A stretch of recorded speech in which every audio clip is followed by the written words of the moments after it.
Start off telling us a little bit about Seaport Capital and the kinds of deals that you sponsor there. Seaport Capital is a middle market private equity firm. We're based in New York City. We've been around for 25 years. We started in 1997. And the original strategy was to do growth and buyout investments in telecommunications, business and information services, and media companies. And over that time period, we've raised 6 funds and largely held to that same strategy. Talk about how you find transactions there at Seaport Capital. There are 5 partners at Seaport. We each carry sourcing responsibility as a partner. And so the other, I would say, element that makes Seaport what it is that the 5 partners have been at Seaport at least 20 years each.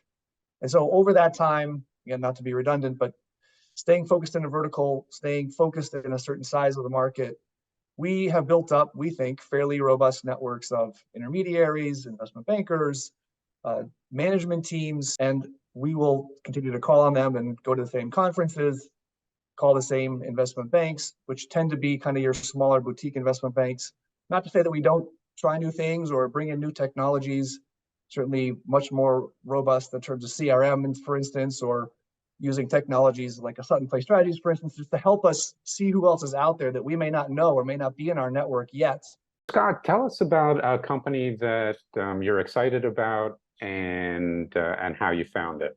In our current fund, which is Fund 6, the first investment we made is in a company called Exacom.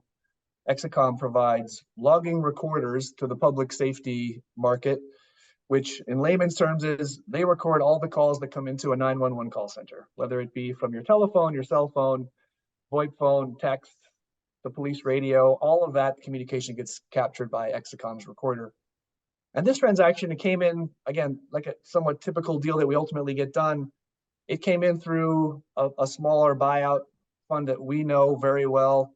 It was actually a little bit too big for their investment size, so they recommended to the intermediary, hey, you should call Seaport. This looks a lot like a Seaport deal. And the interesting aspect here, which is the first time we've done it, was there was actually an ESOP.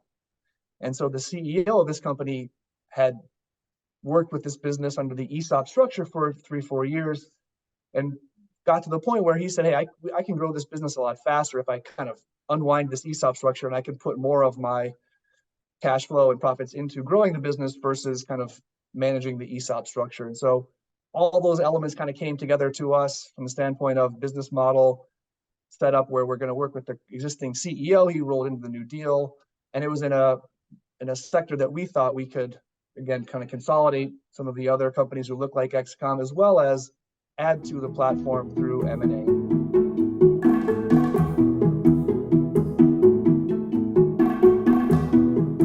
Scott, tell us about a hidden talent or passion that you pursue outside of the office. I grew up in Minnesota playing ice hockey, a lot of times outdoors.